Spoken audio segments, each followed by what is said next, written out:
क्या समस्या हो रही है? हमारे मेले में 15-20 महीने से मतलब 15 साल से मतलब पानी नहीं आ रहा है। पानी की मसला हो जाता है, जैसा गर्मी का महीना आता है ऐसा पानी की प्रॉब्लम हो जाती है। हम लोग बार बार जाके लेखन करते देते अर्जिया देते गए, सब देते हैं, ऑनलाइन अर्जी देते गए, ऐसे अर्जिया भी लिखा था, अर्जी लिख के ना लोग रख देते गए, ना तपास करने आते गए, ना कुछ करने आते गए, ना चेक करते। पूरे मेले में पानी की प्रॉब्लम हो जाती है पर कोई ध्यान देता नहीं। भाजपा लोग कहते हैं भाजपा आई है, भाजपा आई, तो भाजपा को जिताया तो भाजपा आई है ना, हमने जिताया ना उधर कैसे आते। बार बार पानी का मसला यही बात ऐसा ही करते गए, कितनी बार बोलने का इनको का पानी का मसला या बहुत होता है, जरा आगे चेक करो। तो तुम लोग आए तो किसके लिए आए गए? जनता के लिए है ना, तो तुम जनता को इतनी प्रॉब्लम क्यों दे रहे गए? हर बार हमारा इस तरह से निकलने का ना, हर बार बोलेगा तुम लोग हमारे लिए क्या कर सकते हैं? कहते गए हम लोग भाजपा आएगी तो हम लोग अच्छे दिन लाएगा, हमारे को और बुरे दिन लिया है।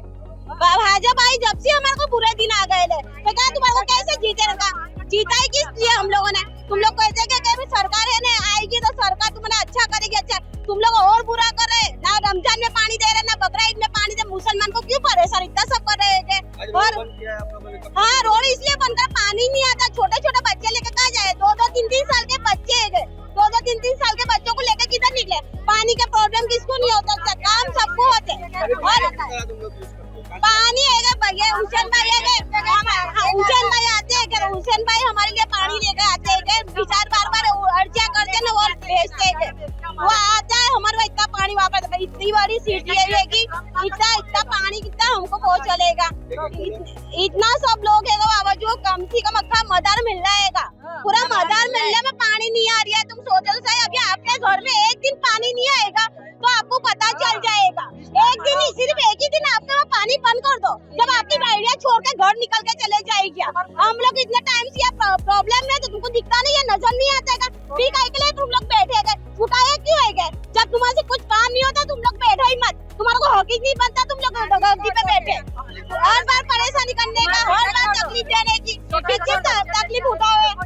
थोड़ा तो सोचो, मुसलमान इंसान का थोड़ा सोचो, हम क्या बुरा कर देते तुम्हारा, तो तुम लोग इतना सारे परेशानी देते। आज अभी तुम लोग आके चेकअप करो, सब आंखें मिलने को देखो कितनी परेशानी है, उसके लिए आते। हमको शौक था रोड पर उतरने का, थोड़ा बहुत हमारा सोचो। तुम आए और नंबर 6 में हमने अर्जी दिए, अर्जिया लिखते रख देते, तो तुम लोग तुम्हारी नौकरियां भी छोड़ दो, तुम्हारे उनका बैठे पगार मिलता है उसके लिए? तो हम लोग को मेहनत मजदूरी करते, मेरा आदमी हैंडीकैप है तो भी इतना मेहनत करता है, तुमको शर्म आना चाहिए, लिख के ना तुम लोग पैसा कमाते, तुम्हारे थोड़ी बहुत शर्म नहीं आती है कि मुसलमान इंसान पे इतनी सारी क्या जुलम करते हैं? शाबाना मलिक। વડોદરા શહેરના પૂર્વ વિસ્તાર વોર્ડ નંબર 6 માં આજે છેલ્લા ઘણા સમયથી કેટલીક રજૂઆતો લેખિત મૌખિક કેટલી કરી છે, આજે ના છૂટકે કંટાળીને અમારે આ રોડ ઉપર ઉતરવું પડ્યું છે। એટલી જેટલી ફરિયાદો લગભગ 1000ની ઉપર ફરિયાદો કરવામાં આવી હશે। કમિશનરશ્રીને પણ લેખિતમાં જાણ કરેલી છે, ડેપ્યુટી કમિશનર સુરેશભાઈ તુવેરને પણ જાણ કરી છે, એમના નીચે નિલેશ પરમાર સાહેબને જાણ કરેલી છે, એના પછી ભાવિન એક્સ એન્જિનિયર છે એમને જાણ કરેલી છે, ઉપર એમના વિવેકભાઈ પટેલને જાણ કરી છે। આ તો એક ગોવિંદાભાઈ કરીને છે, તે ખાલી પાણી અમને ટેન્કરો દ્વારા પૂરતું કરે છે, પણ તે ક્યાં સુધી? આ સમસ્યા લગભગ ઓછામાં ઓછા 15-20 વર્ષ ઉપરાંતથી છે, જેને છેલ્લા 3 વર્ષ પહેલા નવી પાણીની લાઈન નાખવામાં આવી પણ આ લોકોએ ચાલુ નથી કરી। એક જાતની હેરાનગતિ કરવામાં આવી રહી છે આજે ઘણા સમયથી। સ્થાનિક કોર્પોરેટરો હોવા છતાં અહીંયા આગળ જાગતા નથી। આ મહિલાઓ જશે ક્યાં? સવારથી ઉઠતાની સાથે રાત્રિના સૂતા સુધી પાણીની ખૂબ જ જરૂરિયાત હોય છે। જ્યારે કોર્પોરેશન દ્વારા એક માથા દીઠ 150 લીટર જેટલું પાણી આપવામાં આવતું હોય છે, ત્યારે અહીંયા આગળ ટીપું પણ પાણી મળતું નથી। ડ્રેનેજની સમસ્યા છે, અહીંયા આગળ ડ્રેનેજની સમસ્યાની સાથે પાણીની લાઈન મિક્સ થઈ રહી છે જોડે જોડે, તે પાણીને આનું નિરાકરણ કરવામાં આવતું નથી। અનઆવડતવાળા એન્જિનિયરો જે આ કોર્પોરેશનમાં જે દાખલ થયા છે તે લોકોને તાત્કાલિક સસ્પેન્ડ કરવા જોઈએ। એસીના અંદર બેસીને ખુરશીના ઉપર ખુરશીઓ તોડતા હોય, ટેબલો તોડતા હોય, આવા એન્જિનિયરોને શું કરવાના? મ્યુનિસિપલ કમિશનરે 5 એસિસ્ટન્ટ એન્જિનિયરોને નોટિસ આપવામાં આવી છે પાણી। આજે અમને જાણ થઈ કે પૂર્વ વિભાગના અંદર 5 એન્જિનિયરોને નોટિસો પાઠવવામાં આવી કે અમે આટલું પાણી તમને પૂરતું કરીએ છીએ, પરંતુ આ પૂર્વ વિસ્તારમાંથી કેમ પાણીની બૂમો ઉઠી રહી છે? ત્યારે અમે જ્યારે એમને બી એ જ કહેવા માંગીએ છીએ કે આ મ્યુનિસિપલ કમિશનરે જ્યારે આ નોટિસો બજાવી છે બરાબર બજાવી છે, એમનું કહેવું છે કે ઇલીગલ કનેક્શનોની વાત કરે છે, તો આટલા મોટા મોટા નવા એપાર્ટમેન્ટો બન્યા છે, ત્યાં આગળ ઇલીગલ કનેક્શનો છે, તે સમગ્ર વિસ્તારનું પાણી ખેંચી લેવામાં આવે છે. એ લોકોને કાયદેસર કેમ કરવામાં નથી આવ્યા? કેમ એ લોકોને રજા ચીઠ્ઠી આપે છે? તે વખતે પાણીના રજા ચીઠ્ઠીઓ એની પાણી માટે બી આપે. જ્યારે આ વિસ્તારના અંદર પબ્લિકનો વધારો થઈ રહ્યો છે, એ હિસાબથી અહીંયા આગળ પણ પાણી પૂરતું આપવું જોઈએ કોર્પોરેશનને.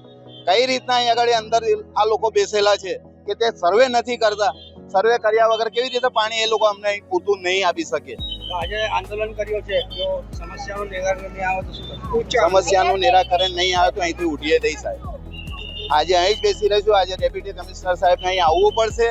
આવીને અમને આ જવાબ આપવો પડશે કે આ પાણી વગર આ લોકો ક્યાં જશે?